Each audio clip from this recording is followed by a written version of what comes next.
เบิ่งนำกันไว้กินได้บ่นึ่งข้าวสารพี่น้องเขาบ่ได้มานึ่งเลยเด้นี่อยู่เมืองสะท้านแต่เพิ่นประกันว่ากินได้เนาะเพิ่นมีวิธีเฮ็ดมาเอ้ยเป็นตาอยู่เว้ย มันจะก็ไปล้างโอเคเพิ่นว่าเอาไปล้างก่อนบัดนี้นึ่งจักหน่อยเอาไปล้างแล้วเอามานึ่งตื้มมานึ่งว่าซั่นกลิ่นอ่อนนุ่มๆดีบัดนี้เพิ่นว่าเดี๋ยวถ้านึ่งแล้วเป็นจั่งใด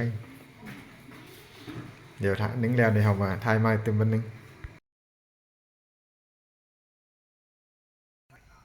เอามาล้างล้างซ้ำน้ำเราก็จะไปดึงไม้แล้วก็ล้างซ้ำน้ำเลยว่ะ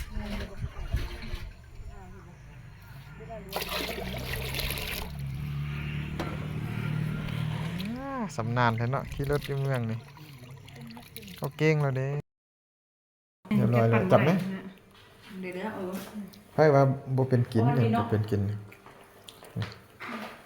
เอ้ยนึ่งข้าวเจ้านึ่งข้าวสาร นึ่งข้าวเจ้า